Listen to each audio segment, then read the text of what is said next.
Now, this is the true story of Robin Hood, and you know what?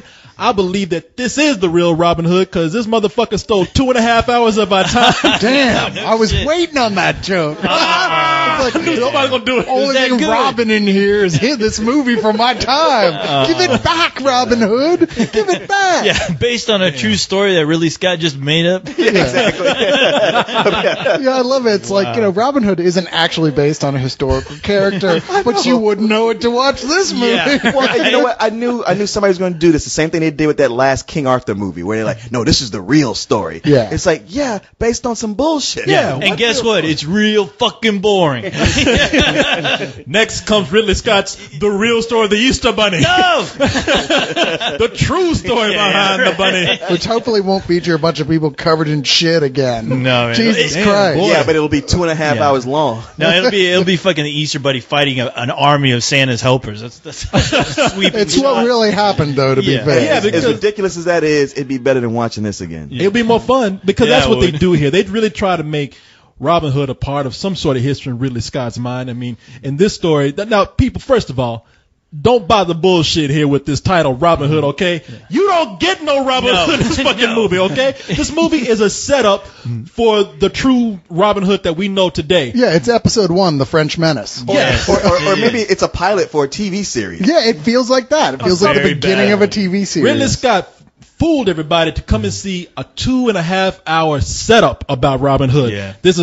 This story deals with the invasion of England from the French and how Robin Hood stepped in to help curb this invasion and then get the honor and respect of the people, which made Prince John very jealous. Yeah. And that is what made Robin Hood an outlaw. Don't nobody give a fuck. Yeah, which is like with all the little things like that those new remake horror movies are doing, like, oh, here's how he got this, and here's where that came from. You're like, look, we don't care. You know what? What's the number one thing you think of with Robin Hood, right? Like trick archery stuff and cool archery stuff. Yes. How many times does he even fire a bow in this goddamn movie? Okay, I mean, here's what it comes down to. When you think Robin Hood, the one thing you think of is somebody shoots an arrow and he splits it with his arrow. Yes. It doesn't happen once in this thing. If that doesn't happen, it's not a Robin Hood movie. There's really only one trick shot in the entire film, and it's not till the very end of the movie. Well, the thing is with this movie too is that number one, you're not told that this is the prequel leading up to the hero we all know. So the whole time you're watching it, at least I was watching it, and I was like, holy fuck! I heard about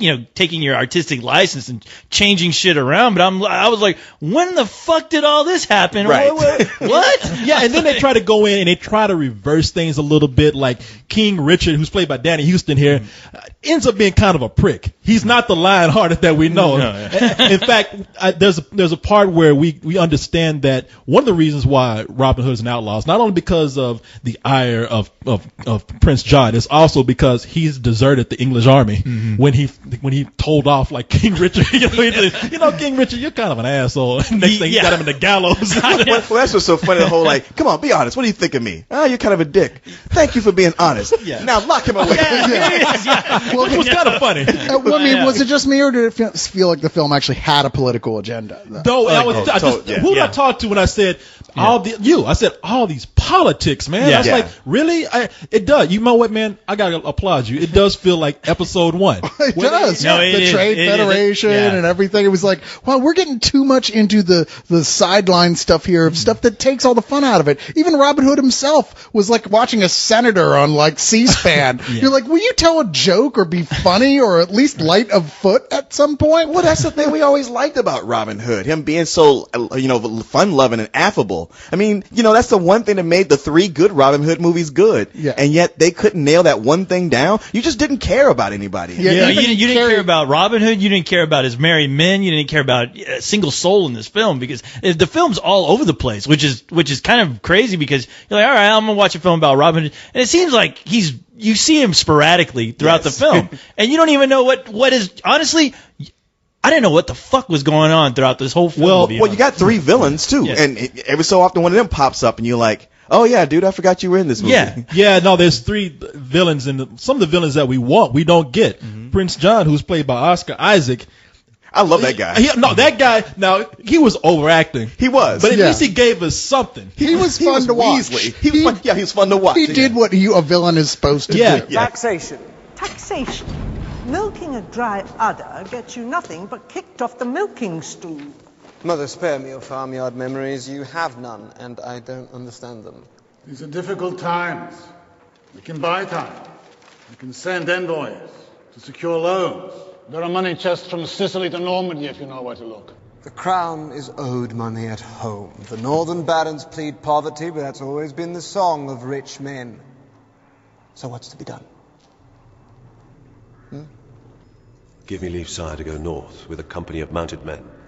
I'll have the merchants and landowners fill your coffers. Or their coffins. That's well said.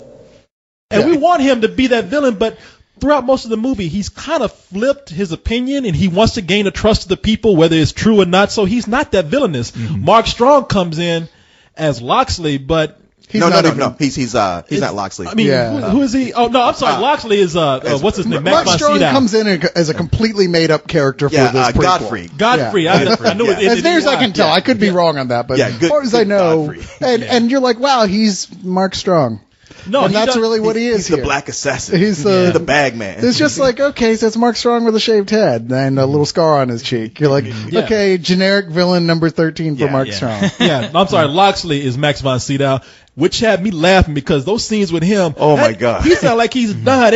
You can't even understand what he's saying. Like, sit down and close your eyes. He was like the owner of the Giggle Snort Hotel. I ain't gonna lie. The funny thing to me is like the movie felt long even within the first 15 to 20 minutes. Oh yeah. So it's just plodding along. You're waiting like, man, when do we get to this good stuff? Is it ever gonna happen? By the time we get to him meeting, Robin Hood meeting Loxley, the old man, and the way he was talking, let me come over here. I'm like, oh my God. I know. We are never gonna get out of this movie. I looked at you and I was like, this dude is killing me. Half this movie is him trying to put out one sentence. I thought Max von Sydow was probably dying right there on the set, and they just keep rolling because this is great material. This is the only interesting part of the movie. He's died so many times in movies, though. At this point, he's like, I'm just trying something different this time. Yeah. I'm bored with it. I mean, when he actually dies in real life, it's going to be awesome. He's going to be so good at it. And the sheriff of Nottingham ain't even barely. He's non-existent in this. He makes a cameo, but he's like a joke. Non-comic relief. Yeah. Oh yeah, no, Matthew McFadden. Like when we see Sheriff of Nottingham, we expect him to be the darkest villain in here. Sure, and he's not in this. No, I mean maybe he'll. I guess he's for the next movie. Yeah, and then in the next one. But who don't want to see? That exactly. next movie? I don't need to see Attack of the fucking French again. No, no. It's just funny because the French. It's hilarious. You mentioned when I walked out, I was like, I just fucking watched the Phantom Menace all over again. Yeah, but it deals with Robin Hood now, and I loved how the French were portrayed as those bumbling fucking robots from the Phantom Menace. Well, they are the French. Roger. Let's get the hell out of here. Hey, don't forget all those scenes they stole from Saving Private Ryan. Oh, I know. You see the trailer, and you think, okay, it's probably a coincidence. Yeah. It's like, no, it's directly. Yeah. They straight up stole Saving Private Ryan, and you know what? I'm glad he stole it because that's just another interesting part of the movie right there. It's like, you know what? Even if this is a ripoff of Saving Private Ryan, I'm getting at least something is happening. Something is happening on screen. But the funny part is that when you see the trailer, it looks like people are dying from arrows. No, it's the French are dying because they can't fucking swim. Every time you see those guys in the water, like they're struggling. And you know what? It's slow motion. Yeah, they have one guy going. I think even saw one French guy like a fish out of water on the beach. Like, you saw them trying to dog paddle to the shore. It's like it's the fucking shore and you're drowning. Are you kidding me? He's like ankle deep. He's like les pant. No, he's just like help! I'm getting clean in the water. Help! That's terrible. I tell you what. The French are all right. Yeah, y'all still stink, but they cool. Yeah. No, okay. I did like the Merry Man, and it's embarrassing when they present them because when Robin Hood's beginning to meet the Merry Man for the first time, when they join him as he's abandoning the English army, they're like, "We'll go with you," and he's like, "The more, the merrier." What? I know. We all looked at each other. Oh, he said it. He said it. I think it was one other time they say, well, you're a merry bunch. But yeah, this kind of thing like, we get it. In case you weren't clued in that this are the merry men. As you can see, they're rather merry. Yeah. Get it? It's, they're not going to say Robin Hood and his group of fags. I'm just saying. I mean, you can't say merry men now. You can't walk around going, my merry men, because they'd kill him. Okay, and let us not forget that they also get joined by Peter Pan in the Army of the Lost. Oh, yeah. What was that all about? Which is nowhere. They introduce them at the beginning of the movie, and they're wearing masks, and they're growling like dogs. But they're kids. But they're kids. I was like, they're wolf kids, like wolf boys, because they show them at the beginning of the movie, and they come up to the camera and like, and then they come back at the end of the movie with no names, no nothing. It's like, who the fuck are these little scamps here? I thought it was the feral kid from the Road Warrior. It's one of the biggest problems with this movie, though, is that it's long as it is, and oh my god, it's so long. It's got huge sections that need explanation. You're like, what the fuck were you doing, man? That's all about the DVD, the extended edition. I know. Wait for that piece of shit to come out. That's all for that disc that nobody's gonna watch. Now there will be people who see this movie and they will turn to the person that they went to the movie with, and they will say, now this is a Robin Hood movie, right? Because there's nothing of him in there. And Russell Crowe is, hey, look, Russell Crowe's a good actor. We know that, whatever. And he's good in this film for the little time he has, but he's overshadowed by his married man, because they have two actors I really like in here. Like Kevin Durand plays Little John. Yeah. And I thought when I first saw that actor, I was like, this is the biggest goofball. He's just a big dumb guy, but that guy's actually a really great actor. You know what? You call him a goofball, but he's scary in everything I see him. He is. Well, he's so huge, but I saw him really, when I first saw him and realized like this guy is a great actor, was in a really kind of bad movie, which was Legion.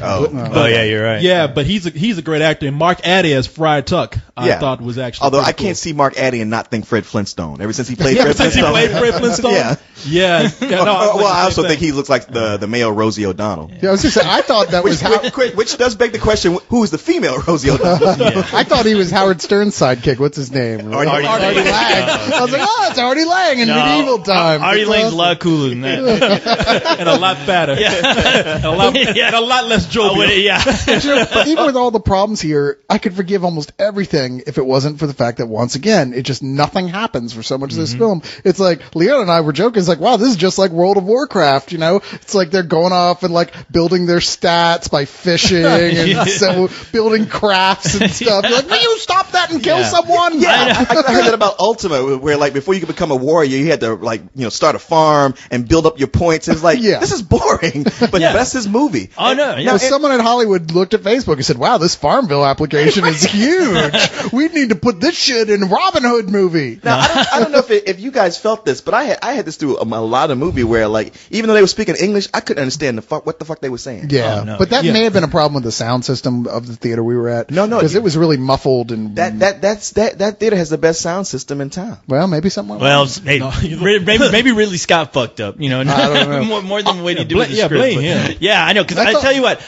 sitting through this, I fucking was nodding off like in the first 20 minutes, and then I looked over at Corey, and Corey was passed out. And I woke up and said, he woke up. I said I would not mention this to anybody because all they do is make fun of me. And then I saw everybody else how bored they were. Like, fuck no, they'll forgive me. No, it was fucking boring. I had people looking at me from across the way, just going like, "What the fuck are we watching right now?" Yeah, the movie is 2 hours and 20 minutes long.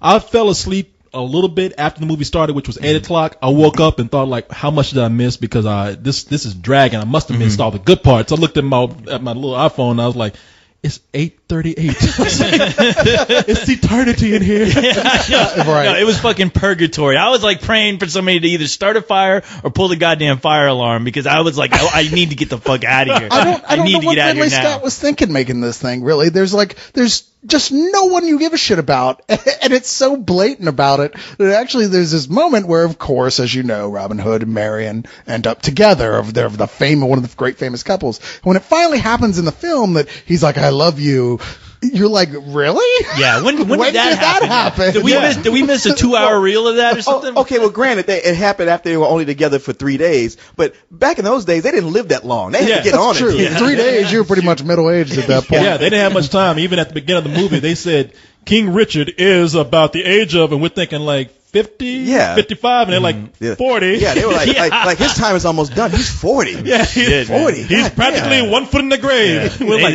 didn't have any Flintstone vitamins back then. But speaking of Maid Marian, I mean, Cate Blanchett totally wasted in here. Oh yeah. Nothing. She was phoning it in. I thought everyone was phoning it in because I mean their parts were so, like I said, so sporadic. There just wasn't enough for them to do. Yeah, there's nothing for them to do and nothing to relate. You can't relate to characters that you only see for like split seconds. I mean, and that's why the movie just completely lost me. Well, like for example, Cate Blanchett, a lot of these characters, they just do things by their actions. That's how they're trying to build personality. Cate Blanchett, we don't know that much about her, and then like, oh look, she's putting on her armor. She was she was an independent, strong woman. I'm sorry, that came out of nowhere. That's what I'm saying. And it failed miserably in the film. Sure did. Yeah, it was only an excuse for Robin Hood to be able to take on the Mark Strong big bad guy and have the audience be like, yeah, you better do it, because otherwise you'd be like, wait, who is that guy again? Yeah. Right. Who really cared about that guy? And Fried Tuck, who raises bees so he can have honey. Anybody think that he wasn't going to throw those bees at the enemy at some point? Well, the moment they came on the screen. Yeah. Bee bomb. Now that's another thing. There's some moments of humor in here where, especially for a Ridley Scott movie, they're lame. Like when the French are invading, they come up to the sheriff of Nottingham, and he's like, "I'm a quarter French. My mother was half French on her side." And I was like, "Wow, man, this is really the comedy in this is embarrassing." It was like, what movie was that from? Because it wasn't that one. No, and the editing is bad. I mean, for a Ridley Scott movie, the action in here horrible, because they not only filmed the action too close, but they put a strobe on everything, and then the editing is bad. In the middle of a battle scene, they cut to this really awkward part where all the people are invading in the background, and there's this one guy with like vomit, like looks like oatmeal was poured on his collar, and he's just sitting there strumming a guitar, and it's like, why is a friar just hanging out, just strumming a guitar? It's like, wow, you really ruined the pacing of this action scene by putting that in. Well, that was part of why this film was confusing at points, because it was so badly edited. It was like, wait, how did these things go together, and what's going on here? There were whole scenes going on that it was a good minute into a scene before I figured out where it was supposed to be taking place and what the fuck was going on. I think I know the answer to all your questions, guys. I think Max von Sydow fucking edited this movie. It's all fucked up. He was blind. Paste. Where's my glue? It's funny, like we keep saying, it's all over the place in its pacing and timing, but it really was, because it kept changing locations and putting the location down at the bottom of the screen. So many, like every 10 minutes, it's like, guys, it doesn't matter really. Just say England. We know. We're clear. It's England or France, and that's all we need to know. Really, they even should have. If they kept doing it so much, they should have went as far as to say, "Meanwhile, back in Nottingham, back at the Hall of Justice." I would have preferred if they just put the fucking book so I can read it, so I can understand what the fuck was going on each scene. Well, they actually did at the beginning and the end there, remember? Like, this is the tale of Robin Hood. You may not have heard of him before. But yeah, man, at the end they say, and the legend begins. I'm like, sorry, that should have been part of the title of this movie so we knew coming in. Yeah, well, because this is you should have told this whole story in 10 minutes. Yeah. This whole movie should have been 10 minutes of a Robin Hood film, and it should have said end of prologue at the beginning, and then shown us the actual fucking Robin Hood movie. You were so right, man. Show me the Robin Hood fucking movie for dummies. That's what I want. Or if nothing else, you know what? Condense this down to 30 minutes and then show the Disney cartoon. I'd go with that. I was longing so much for that fox to jump on the screen. I was like, damn, give me some talking animals at this point. Give me some animation. Yes, please. I would have nailed a fox Cate Blanchett. I'd totally tear that shit apart. I'd hit that so hard her mother would need a cigarette afterwards. Shit, her cartoon talking mama would have needed that. Exactly. But man, I have to tell you, they really are starting to take the allure out of the mythology of old medieval England and these kind of things. I mean, I remember seeing it in the Kevin Costner Robin Hood, and I'm thinking, this is cool. They're trying to represent these small villages and the outside of the castle and the kingdoms as like just this dirty, nasty, muddy ass place. But that just reminds me of a bad day at a Renaissance fair. Yeah, I was just going to say that. Yeah, it's like I really want you to keep that mystique up of. I mean, even if it's just false, I'd rather it be a fantasy than see rats running around on the kitchen table while they're eating. Yeah, you know, it's like I don't want to see that. I don't want to see the shit crusted under their fingernails. Well, the problem is at the point where you see the rats eating the food and that they don't care, you disconnect from them. You're like, wait. Oh, I actually have nothing in common with these people. No, you nasty motherfucker. Are we talking about the movie or are we talking about Cyrus's place? They filmed it in my house. It was all done in his backyard. I was like, wait, I've been here before. That's why the action scenes were shot so close is because he's working in Cyrus's backyard. They couldn't go around it. They said it had a lot more in common with medieval England than actually anything in England right now. They had to edit Cyrus out. And look, if you want us to hate your villains, I mean, really give us some depth to these villains and make them hate them because, like I said, a lot of these other people, like Mark Strong, as you were talking about and everything, they're just sneering. That's all. They just come on, they're like, I'm evil. But then the invading French, there's a part where, okay, we don't know too much about this French army, and that's why we don't really care about the invasion, but there's a part where we have to see how bad they are. Now, it's not bad enough that they lock people up in a room.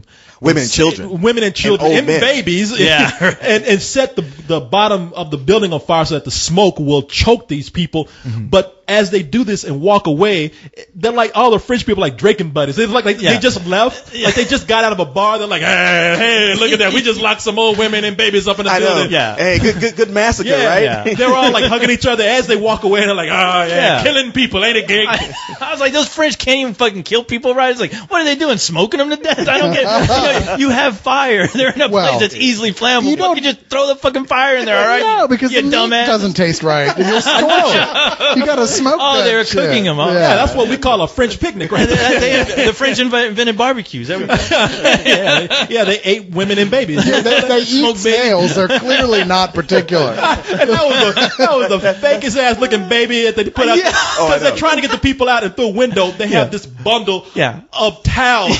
And somebody's like, save the baby. Save the baby. I was like, that's a sock. I know. And then you hear the terrible sound effect that sounds like something you can just get off the internet. It's like, man. Plus, like, save the baby. Hey, how about put the fire out? Save us all. Just saying. It would have been funnier if that baby would. It would have been funnier if that baby would have flown out. It's like, and even in that scene, it's like 5 hours later, Robin Hood comes down a hill. Those people would have been dead by that point. Those people, they would have opened that door. It would have been steaks and sausages. Man, is there anything that y'all can think of that's good about this? Well, I mean, I will give them points just that they tried to make it feel real. They tried to do something with Robin Hood people hadn't done before yet. Okay, points for trying. It just didn't work because it was like they were so focused on getting all these little details right that they forgot about the actual meat of the story. They forgot about the characters. They forgot to make us like these people or care about what happened to them. So it doesn't really matter all that other stuff, you know? Yeah. So, but you know, I mean, hey, it seemed like a good idea on paper is the best thing I can say. On paper. Keep it there. Yeah, that's probably all I can give you. I mean, you know what? Are we doing our ratings or are we just talking? Yeah, we can go ahead and do it. I just wanted to hear, did you think of anything good in this at all? You know what? For there was so much of it where I was just like, well, I guess I don't hate it. And then by the time it got to the end, I kind of did. It just, you know what? If it had been shorter, if it had been an hour and a half and could have been compressed, I could have been like, all right, I'm going to forget, you know, this movie's forgettable, but it was okay. But it wasn't. It dragged us through way longer than it should have. And well, can you think of anything good at all? Yeah. Who, me? Yeah. Yeah, I thought the trees looked realistic and the dirt on the road looked pretty cool. And, you know, that was all CG, dude. Yeah, and the horses, they were really emoting, you know, when they were running around. So the horses were the best actors. No, you know what, that's about all I can say. I really want to find something to say that would make me give this a rental, but all I could do is just keep complaining about this. I'm kind of pissed that they kept me in this movie 2.5 hours, and then at the end it's like, oh, and here comes Robin Hood. Now I admire them for trying to do something different with Robin Hood. I really do, but they made it painfully boring, and it lacks any sense of adventure. So I got to give this some more bullshit. Wow. Okay. I'm not strong enough of disliking to give it some old bullshit. And you're right. There's not a lot to like here. And yet most of it, like if this had been an hour and a half, I'd probably be like, yeah, you know, it was all right. But It's 2.5 hours long, which brings it down a lot. I still can't give it any worse though than a low rental, which is pretty bad. Yeah, I that's where I hovered for the longest time until, and really at 2 hours I could have gone low rental. It would have been the lowest rental, but it would have been low rental. But 2.5, and then they have that ending that says, and the legend begins. Like, hey man, I gotta give this some old bullshit just on the general principle that they cannot make another one. No, please, God, no! It ends here. Some old bullshit. It ends here. You know what? I'm changing my rating. You said it. It's some old bullshit. You're right. Are you serious? Yeah, because I don't want there to be a sequel. You're right. It's like, don't do that. No, bad call. Honestly, I'm giving this movie a fuck you because I was fucking dying in that theater. I'm serious. I mean, I could feel everyone in that theater just being pissed off. Even like some other critics were just looking at me like, what the fuck is going on here? Why are we in here fucking suffering like this? And I'm like, I feel you, man. I don't know what the fuck to do. I don't have any matches, so I can't start a fire, but no. Seriously, we were in there so long, I thought the French were going to light a fire under us. We were all looking for someone to blame, but I came out and Coase rolled over my foot. I'm like, ow! He's like, fuck you, Cyrus. I'm sure how is this my fault? No, that's one of those movies that it makes you, the more you realize you're bored, you're like, I'm kind of angry right now because I'm tired of this shit. Yeah, no. And I guarantee you the fucking French were probably outside trying to start a fire, and those dumbasses once again failed. I'm stuck in there to the end of the movie. I'm like, get me out of here. I don't even want to be here for the credits, please. I did feel like I was asphyxiating at one point. Oh, man. Those closing credits were terrible. Didn't even go with the movie. I don't know what they were doing. I tell you, boy, in 1938, The Adventures of Robin Hood, Errol Flynn's coming out like, ain't so gay now, am I? Oh, shit. No, you still kind of gay, but you're much more entertaining than this.